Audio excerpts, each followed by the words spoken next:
appreciate it. So yeah, definitely glad to be here. So for me, I didn't have a presentation. Like I said, I just kind of wanted to talk honestly because I feel like short-term investments are a small part of what we do in the financial space essentially. I think, when you're sitting here and you're having the conversations and you're overall building your portfolio, like I said, it's a small piece of it, but I say just some overall things um, that are short term is like you have cash management accounts, you have now CDs are looking pretty good, so that's pretty attractive as well.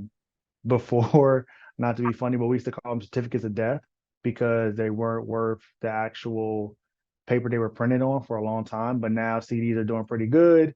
You have bonds, you have bills and things like that. But I would say, if anything, from a short term standpoint, it's going to all depend on the destination, like short term and long term. When I'm sitting here and having conversations with clients, it's not like, hey, let's put this money in here and like hope for the best and just kind of let it go. It's like, hey, this money that we're setting aside is 10 grand. We want to buy a home at 18 months. How can we take that 10 and turn it to 12 or 12 into 15?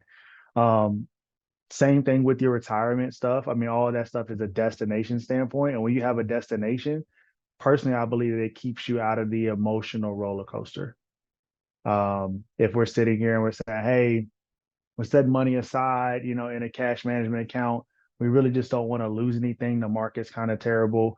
Then that means we know if Google goes up by 100 points, or if Google goes down, it doesn't matter because we're just on our own journey. We're taking this money out in 12 months and 2 years and 3 years. So that's kind of the nature of the short term game. Um, I guess, are there any questions about certain short term investments that people are utilizing or they want to know more about?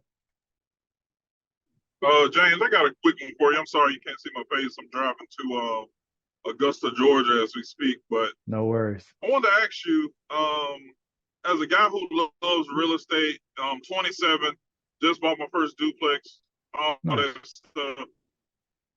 Um, have you thought about maybe for your clients or even us just speaking right now, have you seen or thought about people lending money to, I want like house flippers, things like that, a term investment that's kind of backed by the real estate and things of that. When you say people lending it, you mean like corporations, or who are the people? Yeah, like let's just say, obviously I'm not doing it now. I got a few buddies that do it, but let's just say you and me, I say, hey, James, I got this great deal. Here are the numbers. For the renovation, I need 20 grand. And that's Okay. something someone's willing to invest. And they say, but you'll get an 8% return within 12 months. And if and there it's backed by the note on the home or the deed of the home. So if the guy doesn't do what he's supposed to do, you basically get the house. You can Yeah. foreclose on. Have you ever thought about that, or have anybody in your experience deal with that world? So me personally, no. I have clients that utilize it. Um, so I work with a lot of like, I don't want to say wholesalers, but like one of the good buddies that I work out with, he's a realtor in the town and does pretty well. And so I've learned about like the hard money lending and things like that. I think it can be very lucrative, but it depends on, I mean, it's as strong as the person that you connect with, you know. So I think that's the biggest case of it because, like you said, if someone defaults on that loan, essentially you gain the asset, which the home is going to be more than the 20, 50, or $100,000. But I think it's a good tool. I know a lot of people that made 5 and 10 grand just setting up connections like that, finding someone who wanted to flip, finding people that wanted to invest, and just bridging the connection. They got a finder's fee, but I think it's good. I mean, like I said, it's just as strong as who you work with. All right, yeah, I was just asking about it. Appreciate you. Yeah, no problem. I have a question for you though. Are you strictly cash when you're buying these homes, or are you leveraging other assets? Like I say, I can't speak for me yet because that's the word I'm about to jump into after I bought this first home. But the buddy I do have that do it, it's strictly he uses strictly cash or he's using self-directed IRAs and 401ks from people retirement accounts. Gotcha. Okay. Yeah, because there's a so like the folks that I've worked with, they are usually using like the 401ks. It depends on the tax and the penalty and such. So they're either using the 401k piece. I have some that are using their life insurance, like they purposely overfunded it, so they're taking the cash out of that because it don't take a tax hit. Depending on how much investment you have in your brokerage account, don't know if everyone knows it, but you can draw a line of credit from it, depending on who your accounts are with. So that's a thing as well too, and it's essentially a line of credit on the actual money. So you're not pulling from it. They're basically leverage you a line based off the amount that you have with them. They can utilize that as well. I think the biggest part about that is accessibility, because most folks that I know when they're trying to jump on a house or they're trying to close on something, they need the cash quick. And so it's how can I get the cash quick, and then do I want to pay it back? 60 days, 90 days, a year, so on. Makes perfect sense. Appreciate you. Absolutely. Any other questions or comments, I guess, that I can explain better for folks or that people, are uneasy about? So you're tracking certificate of death. What's the rate on those right now? So the last one that I heard of was I have a client, she has one with I think Navy Federal, and it's like 4.5% or something like that. Okay. So looking at everything, I mean, they've been way more attractive now than they have been recently. Like I said, the only thing is they were a little all over the place, but COVID threw everything off. Interest rates kind of went all over the place, but now, like I said, I've seen them to where they're beneficial, and at least they're keeping up with inflation to some extent. Yeah. I think I saw Discover had I think close to 5%, but my savings account at PNC is at like 4.3 right now. So it's like it still don't make sense to do CDs. Exactly. And I think the thing is, so during COVID, I feel like that's when the big boom of high yield savings account came out, and people were like, oh, I got to get one. And I was telling everyone, read the fine print, because I ran into a bunch of them to where they were like, oh, we're giving you a card to the account, and they're only giving you the percentage on the money that was like transferred from the savings to the checking, or only if you were over 10 grand or 50 grand in the account where you're getting a percentage on it. So it was a bunch of different stipulations. Most of them I've seen now are doing pretty well. Yeah. But yeah, it's a game. It's a game. It's like, how do you jump in and jump out at the right time? Yeah, it's a game where they lock up your money and then use it for for their purposes to make more. Uh, Absolutely. what would you say is the best short term investment, like within a six to 12 month time frame that you've experienced? Mm, how volatile? Like how much risk are you looking to take? Yeah, that is a good question. Because if I'm looking to go easy streak, I mean, I just throw it in a money market. I know I can get anywhere between realistically high 3 to low 5% with a bunch of different companies. And so to me, it's like, all right, this is throw it in there and I'm fine. I mean, you can do notes or some bonds and stuff like that, or commercial paper and things, and Hmm. they'll still get you the same, but I personally haven't done a lot with the day trading. I know guys that do that and they consider it a short term thing. I think it Yeah, takes a lot more time and attention, and that's just not what I want to personally put my time and attention to. right. Yeah, that investing in the stock market is like, one of those things where people are able to flip money pretty quick. Oh yeah, Yeah. What have you heard like about the time commitment for for doing just that? Like, just putting some money in there, maybe jumping in and out of stocks, maybe doing some options. Like you said, you don't have the time for it. So what have you heard about the time investment? so it's a thing that you get the hang of it. So like for me, I say I don't have the time for it because like I have a team. So like I have two people dedicated strictly for that. I say, hey, this is what they're thinking about. This is where we're going to, and like that's what they do wholeheartedly. So that's why I don't have to like allocate it to it. Options are good if you understand them, and I say that because I think a lot of people get the gist, But I've heard a lot of stories of people being like, oh, they thought they were down and they were really up because things haven't settled, or it was vice versa, and so that's something that's actually kind of crazy. But to go back to your statement earlier, it makes me think of like you said, you put money in the bank and then you don't really have I get access to it on paper, but you can't go in there and say, hey, I want all my money out of my account, depending how much you have, because that's not how it works. But I heard something a while ago and it said that Starbucks is like the biggest bank of them all.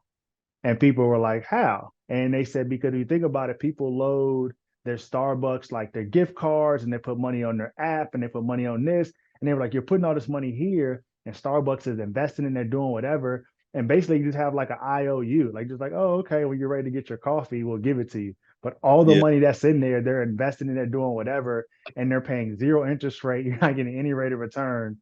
That's just kind of what it is. Yeah. Wow. Damn. Yeah. Crazy. Okay. Very. So what have you heard has been like the most successful short-term investment, like based on your clients? A lot of folks have been doing ETFs. So ETFs have been really good. I mean, the Warren Buffett following the S&P has never done you wrong.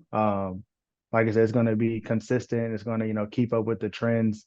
I know one thing that's been very strong as of late, and it's kind of threw a lot of things off, is BlackRock.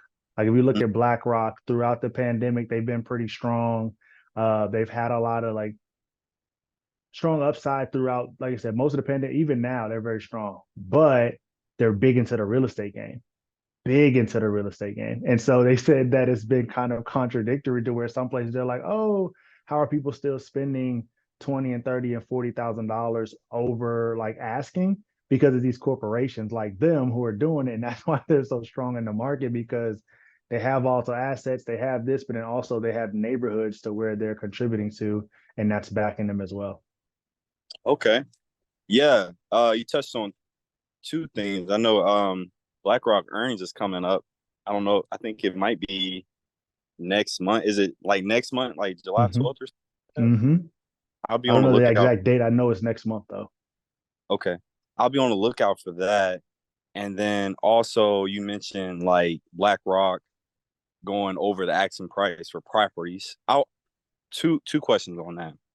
Is it Are they disguising themselves as this like, everyday buyers for one? And then the second one is why would they pay over asking price?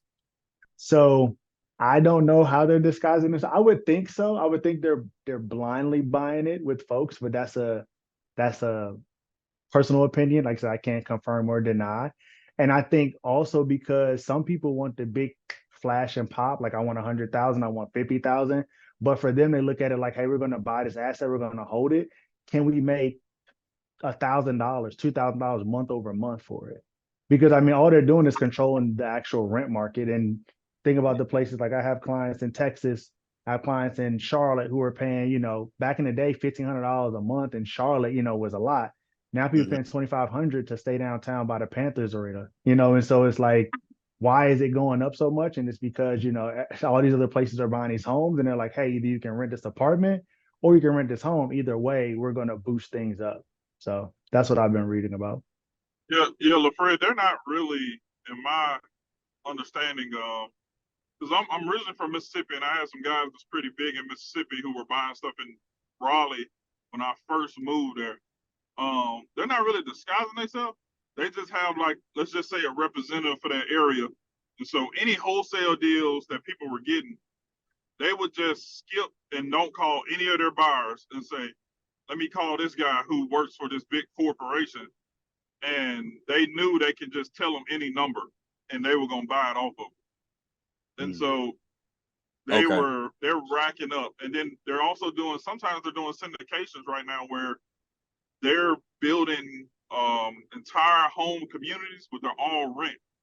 None of them are like to be sold, and so Okay. they're doing a really they're doing a lot. It's a lot. They're doing a lot, but they're pretty elite at what they. Oh yeah. I guess if you got the capital, it's like, what's to stop you? You got the capital, you got the resources. And so, I mean, a lot of people are, one or two connections away from closing the deal. And so in that space right here, I mean, the world is our oyster. We can do whatever we want to do. So who's going to stop us or who's going to negate what we want to go from there? True. Okay. Is there any amount that you this is just like a random question, but I'm sure someone that's wanting to get into investing, might want to ask this question. Like, do you think there's like a recommended amount to investing, like starting off? How I would would you say getting go with started? consistency versus lump sum. And so instead of saying, hey, just drop 10 grand in it, let it sit and watch it play, I would rather you say, hey, let's go $1,000 a month or $500 a month versus that. Because one, you're consistently buying, you're consistently doing it. When you go lump sum, I think people, I don't say get out of the habit, but I think they stop planning for it. Like the main reason why folks 401ks and stuff is so strong because it's consistent and it's systematic. Like before you even want to touch that money, it's already out your account, it's already invested, and so it's easy. If we don't set other things up like that, then we're like, oh, okay, I threw 1,000 there. You're like, oh, well, I'm going on vacation. It's my birthday. The missus, her anniversary. And so you can start negating it. And then later on, you're like, dang, you missed the buy because you didn't put money in there. Like dollar cost averaging is so big. So I would say consistency is going to be huge and then just work from there.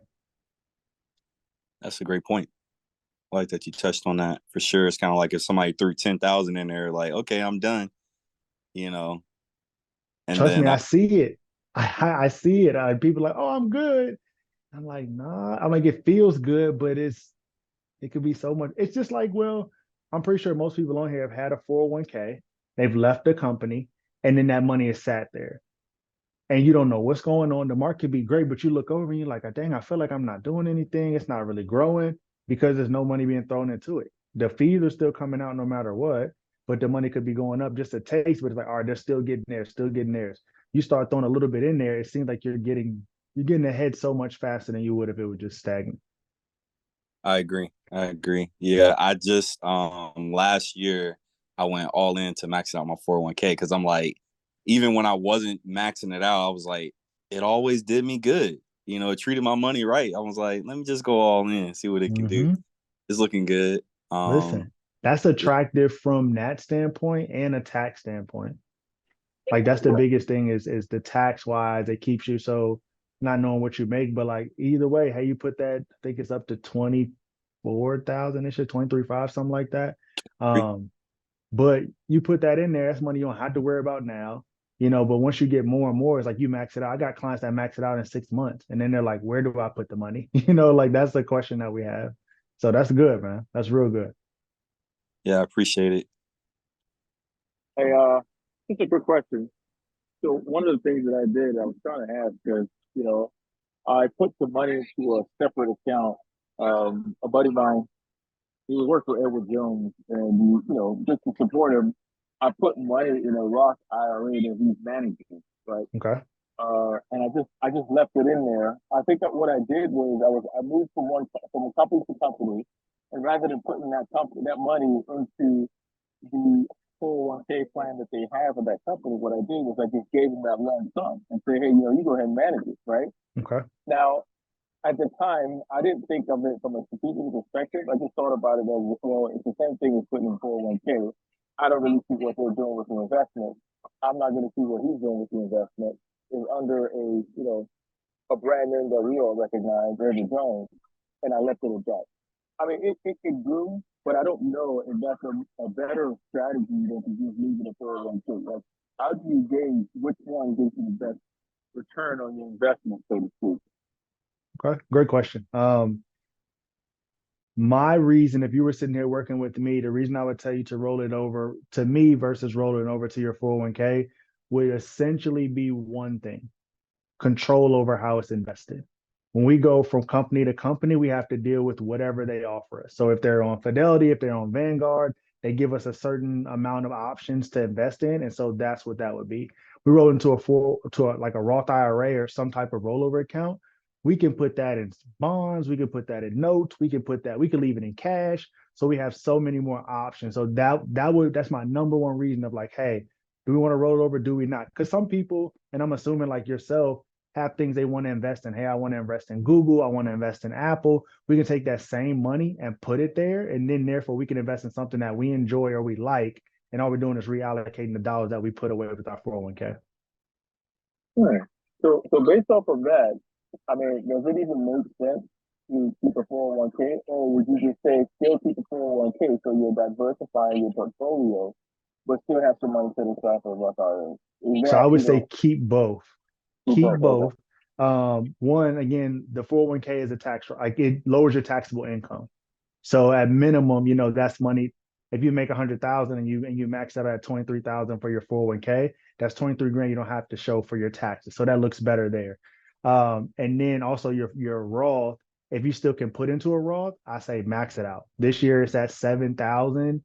If you're under 50, I always say max it out because one, we want tax-free cash. And so you have like certain annuities, you have certain life insurances, you have certain like accounts like a Roth that you can put money into tax-free and get it out tax-free. So yeah, I would definitely keep both because they can work in tandem, and then also they can give you a lot more flexibility upon retirement.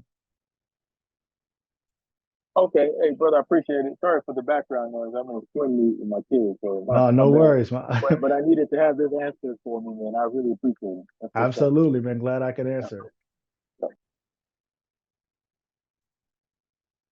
Hi, James. I Yeah. have a question. Oh, Yes, Doctor, sir. go ahead, man. I think you were first. Go Yeah, ahead, bro. thank you. Yeah. Hey, James, how you doing? And well, yourself? Good. So this question might it's gonna maybe deep I think it might deserve a whole nother conversation. And it might be a grenade in this conversation. But I'll see how it lands. Okay. Okay. All things cryptocurrency and Bitcoin.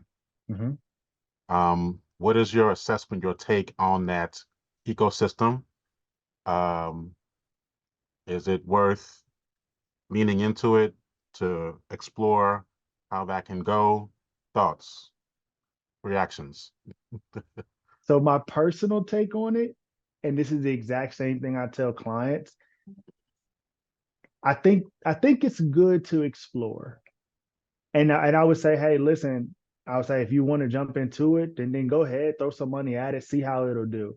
But I do not utilize it for clients' portfolio for the simple fact that I tell them it's like a cat. Like you can't really tell it to get off the counter or get off the porch or it does what it wants. And so it's way more volatile than the actual market. And that's why I don't know if you ever seen it was a commercial and it was a guy in the club and he was like, I'm a millionaire. I'm not a millionaire. I'm a millionaire. And he was essentially talking about having crypto and all that type of stuff. So I think it's good. But would I sit here and say, hey, we're going to base your overall portfolio on it? No, because it is very volatile and it's unknown and the trends are roller coastery. And I don't want you to be like, yeah, let's retire tomorrow and be like, ooh, you got to go back to work. We just lost 30% of your portfolio. Okay, cool. Thank you. No problem.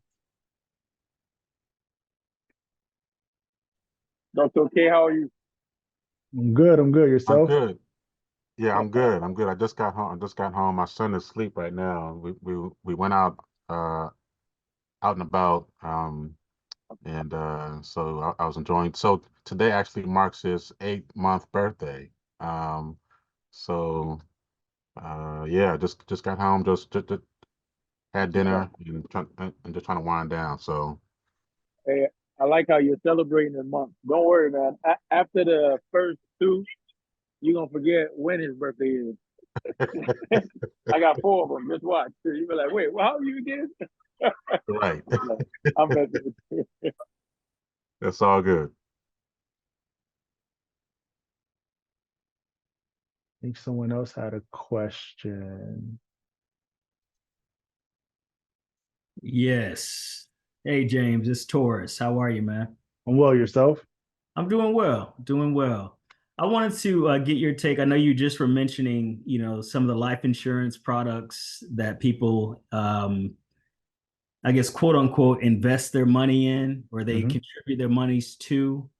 So you speaking of the IULs, right? So IULs, variable would be the ones you invest in. The whole life would be the money that you put into the company and the company invested and pays you back. Okay. So with the IULs versus the whole life, what are the pros and cons to those vehicles? So the whole life is more so of so you're pouring the money into the policy Mhm. and the money goes into the actual company's general account. And so the company invested, they put it in the real estate, they put it in the stock market, they buy houses. And then based off what you put into it, that's how your cash value grows. The IULs and the variable policies, that money is in the market. And so therefore it's actually invested and it grows. The difference between an IUL and a variable, like a variable universal policy is Mhm. IUL has a floor and a ceiling. And so it'll say, hey, you can't lose any money, but hey, we're going to cap you at 7%. And so they could give you the whole seven, or I think the big thing with there is they tell you like, hey, we're not going to let you go over seven. But if it's 13, people are upset because they're like, man, I could have got 13. 13. And so that's the kind of difference between the two.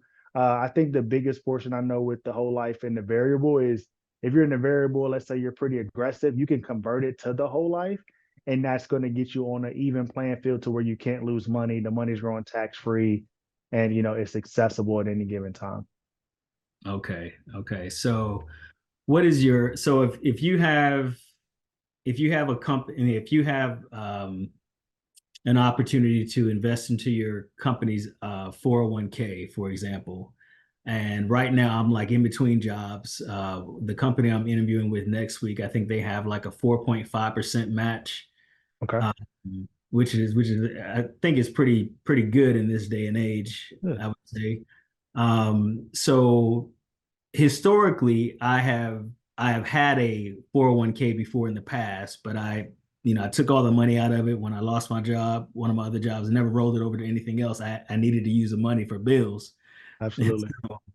And so since then, when I was introduced to the IUL, I've been contributing my money to the IUL on a regular basis. And I had to use that money again this time around because I was able to pull from that money, tax free and everything like that. So that came Yeah. in, really handy for me as well. So when you talk about having a diverse portfolio, are you are you still are you still recommending people to have a 401k as long as they're getting their money's matched and stuff like that, or maxing out their 401k versus having like their IULs or a Roth IRA, or just having something that encompasses all those things because they can truly diversify your portfolio? Yeah. So I personally have them do a little bit of everything. So for you, I would say, hey, listen, at minimum, we need to put in the 4.5%. At Okay. minimum, let's put that in there. And then from there, I would go to what's your cash flow look like? So let's build up enough liquid cash, right? And then, hey, do we need to put some money into a whole life policy or some type of variable policy there? Do we need to put some money in the Roth? And ultimately, what it is I want to get them to a point to where, depending on their age and just like the normal finances, are they Mhm. saving 20% of their cash flow month over month? And so if we got 4.5 going to the 401k, let's say we're putting another 5% into the Roth IRA, we put 3% into the whole life policy, and the rest of it we're putting into our liquid cash because I Mhm. want to have a bunch of different buckets. Again, in a pinch, we got some for long-term gains, we got some for short-term, we got some for midterm, just in case things kind of go left or right, that it doesn't put us back in a situation where we're using a credit card or a HELOC or something like that. Gotcha. Okay. Thank you very much, man. I You're very welcome. questioned very well for me. Thank you. No problem. Hey, just one question about the IUL, right? This is specific to when you said that you took out the money in tax free, right? But Hmm. at the end of the year, that money that you take out counts as income. So don't you actually increase your tax liability because that money you took out puts you in a different tax bracket, right? Because I've always wondered about IULs, and you know, they, everyone that has sold it to me makes a lot of promises, and whenever I get a lot of promises about a product, I don't believe it, right? Because no one is out there giving you free money. It doesn't exist. So I like to ask these questions, and there's a reason why I haven't gotten to IUL. They say, "Oh yeah, you can pull the money out at any time. It's tax free." And I'm like, there's got to be something there, because if that were the case, America, the entire America should be an IUL, but they're not. So there's something that they're not disclosing that, my dear brother, if you could disclose to me so that I can really, rest and assure that I'm making the right decision about IUL. Absolutely. So you don't actually take the money out. You're borrowing against it. So that's why they'll say, oh, you're using that as collateral. Like you have $100,000 in this thing. They're basically giving you access to the capital without you taking the capital out. And so that's what it is. Honestly, they've done it for so long. People don't like insurance. It's unsexy. They're like, oh, it's life insurance, it's this, it's that. But in the end, it's like I have a client right now who when I first met him, I think he put in like $40,000 into an insurance policy. And he's ex-military guy, married, couple kids. And we structure his policy to where he put the $40,000 in, think like almost 30 grand was liquid immediately, right? And so therefore he's getting a percent. I think at the time it was going to like 5% or something like that, still getting a dividend, but he just takes the money in and out tax free, because again, we just basically give him a line of credit essentially against his own policy, and he uses it to get in and out of household. So you don't take the money out. They give you a line of credit essentially against the capital that you have in there. That's why when people pass, it just subtracts from the death benefit. So to subtract from the death benefit, subtract from the dividend or whatever the case is. But yeah, it's not actually, you're not borrowing from the policy, you're borrowing against the policy. The policy is collateral.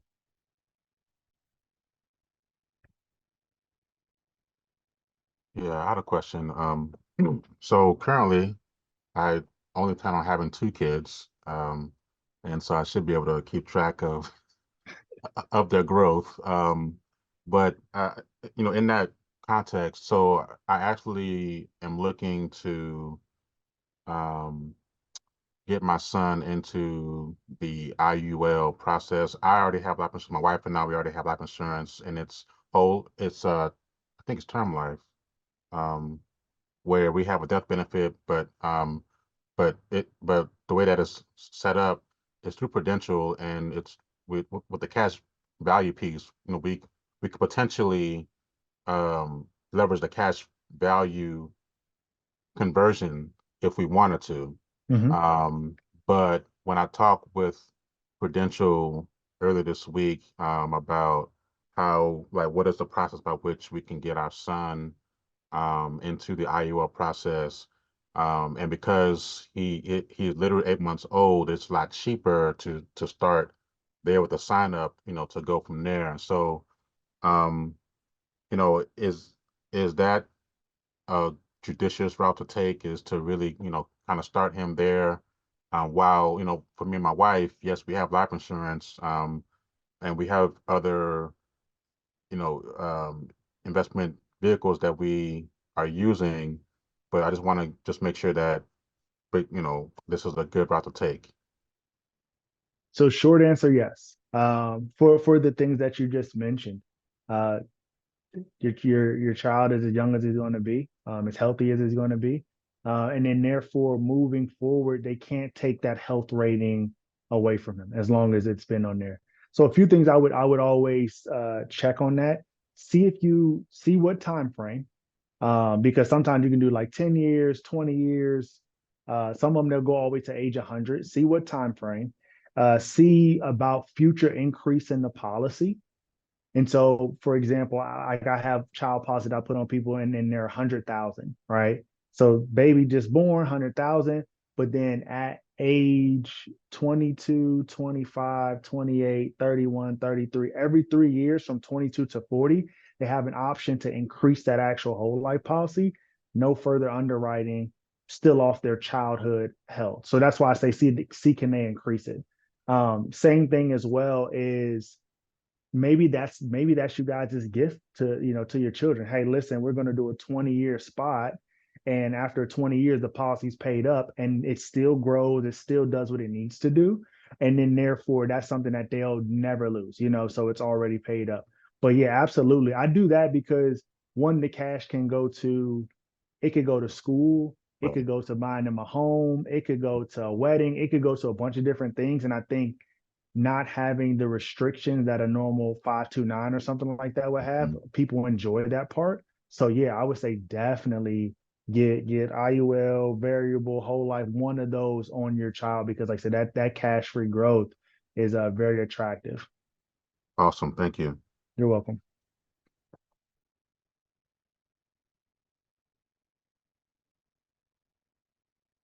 So, yeah, so when you say you're borrowing against it, right? So if I have 100,000 IUL and I say, oh, I want to take 20,000 out, maybe to invest in something, right? Mm-hmm. So when I take that 20,000 out, I'm still paying a monthly on the IUL of 100,000. Does that go up? Does that, like, when you say I'm borrowing against it, what they expect that 20,000 back, right? Is what you're saying. It depends. It depends. So when I have a client who say, hey, I want to take out the 20,000, they have $100,000 cash. My exact question is, do you want to pay it back or not? Because in the end, if they don't pay it back, it's just subtracted from the death benefit when they transition. Okay. If they want to pay it back, they can either do one of a few. They can either increase their monthlies to get them back where they need to be. They can make separate payments to get them back where they need to be. Or depending what company you're with, some companies, like, they have dividends. And so, like, I have a client, her dividend is paying back her loan. And she's like, I'm not missing anything. And so that's how the loan is going to be paid back from there. So you have options to pay it back or not. Wait a minute. That sounds crazy to me.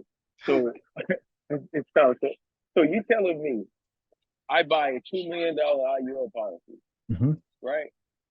And I just want to take $40,000 from it. The only thing they're going to tell me, you got to have the cash built up. Because if you buy it today, it's not going to be 40 grand in there, tomorrow.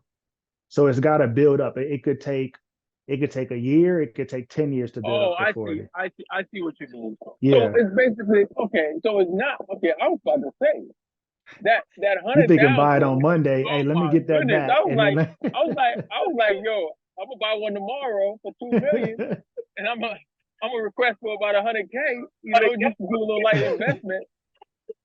I am rolling over. I was like, wait a minute. No, it has to build up. But you can structure it to where the cash builds quicker. So I would always say, you'll hear some people say, make sure it's structured right. So they have what is called MEC limits, modified endowment contracts. And so therefore, let's say your premium is $1,000 a month, but you're like, hey, I'm gonna put an additional $500 a month towards it to help the cash build quicker. And what it is basically saying, I'm staying underneath the threshold that the IRS says that, hey, this is a life insurance policy, not an investment. But yeah, you can influence building it quicker, but yeah, you got to allow it to build up before you have the full access. So then what's the difference between that and my regular old savings plan? You know what I mean? Because it's my money I'm putting in there. If I want to take 50K from it and make an investment, why do I need to invest in a vehicle or IUL when I can dump it in my savings account? It's not like the IUL is giving me interest on the dollar. Not on the dollar, but it's going to give you interest. And then sometimes they have dividends. So it's going to grow. And then also it has the death, like you're still paying for the insurance because, again, it's an insurance policy. So you have the death benefit attached to it. Right. But that benefit is only valued at how much I put in, right? That's basically what you said. The death benefit? Yeah. No. Okay. So I buy a $1 million policy and I start paying into it. The only money that I could take out is how much I put into it thus far. So the only money you could take out is what's built up into it. So let's say you bought the $1 million, you've invested in it for 10 years, right? Let's say after the dividends and the gains and all is $100,000 into it, right? You can draw that out. Also, if let's say you didn't get to draw it out, that million is still paid out in a life insurance piece. So it's not dollar for dollar growth. It's the Okay, got it. combination of things that are influencing the growth. Got it. Okay, I'm with you 100%. Okay. So it's not as sexy as it makes it sound. Basically. I will agree with you that it is. They do make it look very attractive at times. Can it be attractive? Dude. Yes. If set up right, yeah. I'm not gonna lie to you. I have multiple policies on myself. I have a Roth IRA. I have a brokerage account. I have all these other things that I put into.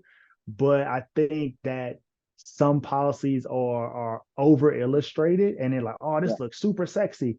Yeah. And they could put more meat on that sandwich, if I'm being honest. They gave you a couple slices, they could have put 6 or 7, and it still would have done the job, and it would have got you to the end zone a lot quicker. Cool. I appreciate it, man. Yeah, no problem. I gotta cut out. My daughter's event about to go on. I need my Absolutely. Go out there, screen forward, throw the glasses and everything, man. Hey, I appreciate James. it, man. Yeah, James, I just wanted to talk about the living benefits aspects to life insurance, which that's something that I was personally able to benefit from. I was diagnosed with a 40% blockage in my heart back in 2021. And so, and the only reason I found out, man, is that I was in Miami at my daughter's college tour, going to get something to eat, and I passed out, hit my head, my chest, my neck on a vegan food truck that I was trying to order food from. And so I rushed back to Orlando from Miami, and they checked, they admitted me right away. And so that's when they found out I had 40% blockage in my heart. Thankfully, I didn't have to have any type of stent or anything like that, because it was 40% and it was low enough for them not to do anything like that. They were just focused on my nutrition and exercise. What was the prescription that they prescribed. And so, with that being said, I had a $500,000 term life policy with living benefits, and because of that incident with my heart, I got over 6 figures from that insurance policy that was tax-free. I didn't have to pay back, and I actually used that money to buy my wife out of our marital property when we got a divorce. And that was the only way I was able to keep my house, James. The only way I was able to keep my house, bro. Can I ask you who's the company with? Transamerica. Transamerica. So I think stuff like that needs to be shouted more. So like I said, definitely a tough situation. I'm glad everything worked out for the better, not just, from a health standpoint, but from a financial. But that right there is a strong company doing right by their clients, if you ask me. Because I've heard of folks the same situation. Like I said, they're like, oh, insurance is this, insurance is that. But for someone to say, hey, we're going to take your term, pay it, then let you get the proceeds of it because of your health condition. And therefore, I mean, it's almost like you hit the lottery because you instantly came up.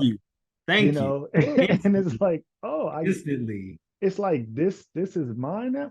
So like I've heard that before, but when it's coming from folks who've been in that situation or known someone who done it, it's totally different. So definitely glad that everything worked out well, man. But yeah, that's one of them testimonies that people don't understand of, like the $50 term, $30 term came in for the win in a major way. I literally put in $3,000 into that policy and came out with 6 figures.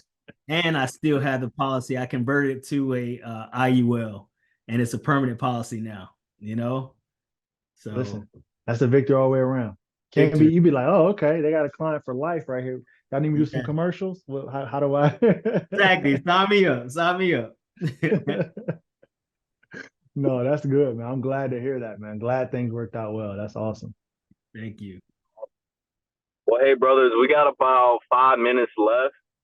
James, we really appreciate the transparency, informing us on how to be better stewards of our finances and protect ourselves and our family. Anyone has any final, maybe 1 or 2 more questions before we close it out? Hey, James, this is Mickey. Hey, are you going to drop a link or your information in the group or in the chat, just in case we want to contact you or get service from you if you offer any one-on-one service? Absolutely. Do you want me to drop it in, or Fred, do you want to drop it in? Which I don't know what's So the. what I have your email. Would you like me to share your phone number as well? Yeah, you can share it all. Like I Okay. said, like on the bottom of my email, it has like email, phone number, all that good stuff. So yeah, I'll definitely gladly share it with you. And like I said, we can have a one-off conversation. That's I'm open to it. Thanks, Okay. Jay. Yeah, I don't mind. I don't mind you sharing it in the chat, and I'll share it in our group as well. Gotcha. Thank Um,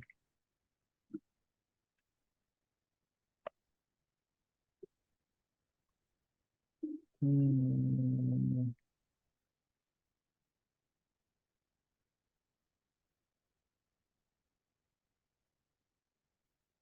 Hey, James, do you know Ed Amos? Not by name. Not by name. Okay. No. I know he's with Northwestern Mutual as well. Where is he at? Shoot. Because I just connected with him recently. Where is he located?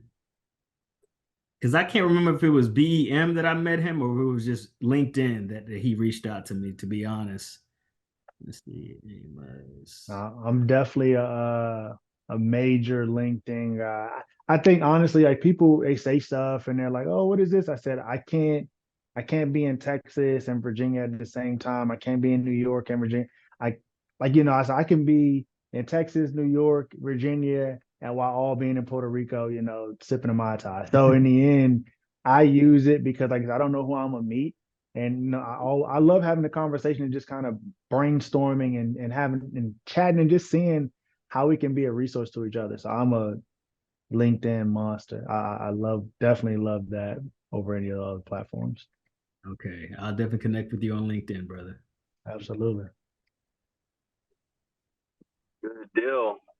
Well, we have your information, James. Once again, really appreciate you making the time to educate us. If there's no other thoughts, ideas, we'll go ahead and close it out. Definitely appreciate everyone joining in on the meeting.